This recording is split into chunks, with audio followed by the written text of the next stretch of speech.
વિદ્યાર્થીઓના કૌભાંડને લઈને હવે તપાસ તેજ કરવામાં આવી છે। કૌભાંડ અંગે ગ્રોમોર કેમ્પસને લઈને મહત્વના ખુલાસા થયા છે। આદિજાતિ વિદ્યાર્થીઓની શિષ્યવૃત્તિમાં ગોલમાલ કરી હતી। જે ગ્રોમોર કેમ્પસ ઊભું કરવામાં આવ્યું હતું તેમાં વિદ્યાર્થીઓની ફીની રકમના નાણાં બીઝેડમાં ટ્રાન્સફર કરવામાં આવ્યા હતા। સીઆઈડીએ ગ્રોમોર હાઈસ્કૂલના પ્રિન્સિપાલની પણ આમાં પૂછપરછ કરી છે। 80 વિદ્યાર્થીઓની 70 લાખની ગ્રાન્ટની ટ્રાન્સફર અંગે તપાસ કરવામાં આવી। પ્રતિ વિદ્યાર્થીએ 60,000ની ગ્રાન્ટ સરકાર ચૂકવતી હતી। રહેવા, જમવા અને શૈક્ષણિક ફી સહિતની રકમ ચૂકવાતી હતી। ત્યારે મંત્રીનો ભત્રીજો ગ્રોમોરમાં અભ્યાસ કરતો હોવાનું પણ ખુલવા પામ્યું છે અને હાલમાં પ્રિન્સિપાલની પૂછપરછ કરવામાં આવી છે।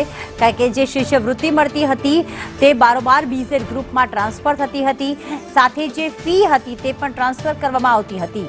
ત્યારે ગ્રોમોર કેમ્પસને લઈને હવે તપાસ તેજ કરવામાં આવી છે અને જે આદિજાતિના વિદ્યાર્થીઓ હોય છે તેમની જે ફીસ હોય છે કે પછી તેમને જે શિષ્યવૃત્તિ મળે છે તેમાં પણ પૂરેપૂરું કૌભાંડ આચરવામાં આવી રહ્યું છે તેવી શંકા વ્યક્ત કરવામાં આવી રહી છે।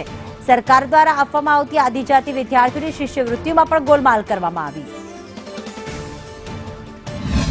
સીઆઈડી દ્વારા જે ટેલેન્ટ પૂલ સ્કીમ શાળામાં ચાલી રહી છે એ બાળકોની વિગત માંગવામાં આવી હતી, જે ગઈકાલે મેં એમને જમા કરાવી છે।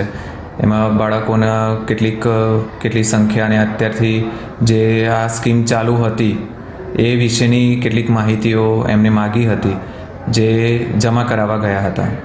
કઈ સ્કીમ હતી અને ટેલેન્ટ પૂલ સ્કીમ છે, જે એસટી વિદ્યાર્થીઓ માટે સરકારશ્રી દ્વારા કરવામાં આવી છે અને આમાં બાળક દીઠ દર વર્ષે એમના રહેવા અને અભ્યાસ અર્થે 60,000 જેવા રૂપિયા મળતા હતા।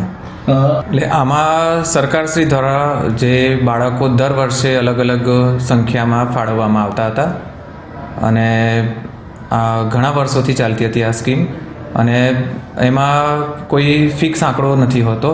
સરકારશ્રી દ્વારા જ દર વર્ષે બાળકોને મૂકવામાં આવતા હતા।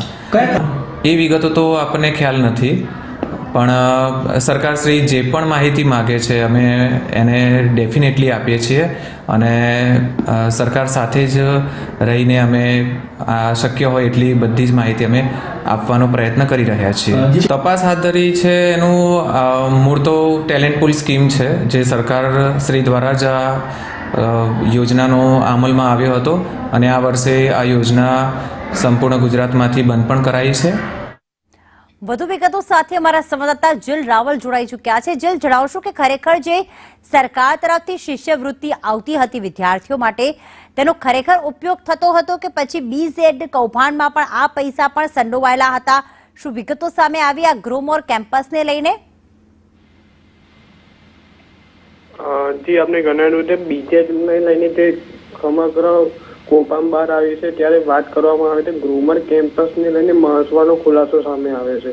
ત્યારે સરકાર દ્વારા આપવામાં આવતી આદિવાસી વિદ્યાર્થીઓને જે શિષ્યવૃત્તિ આપવામાં આવતી હતી તેમાં મિલીભગત પણ સામે આવી છે। ત્યારે ટેલેન્ટ પૂલની સ્કીમ હેઠળ અભ્યાસ કરતા વિદ્યાર્થીઓની ફીની રકમ જે નાના બીટેક ગ્રુપમાં ટ્રાન્સફર કર્યા હોવાનું પણ સામે આવ્યું છે। ત્યારે 80 જેટલા વિદ્યાર્થીઓના 70 લાખ જેટલા રૂપિયા બીજેડની અંદર ટ્રાન્સફર કરવામાં આવ્યા છે અને બીજેડનું કૌભાંડ ગ્રોમોર સુધી પહોંચ્યું હોવાનું પણ સામે આવ્યું છે। જી બિલકુલ, ખરેખર 80 વિદ્યાર્થીઓ આ કેમ્પસમાં અભ્યાસ કરતા હતા, સ્કિલ ડેવલપ કરતા હતા કે માત્ર એ પણ વિદ્યાર્થીઓ માત્ર કાગળ પર બતાવવામાં આવ્યા હતા?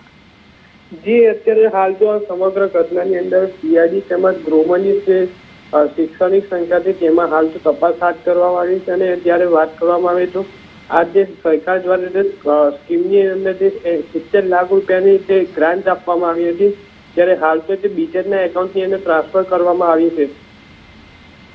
આભાર તમામ વિગતો માટે જીલ।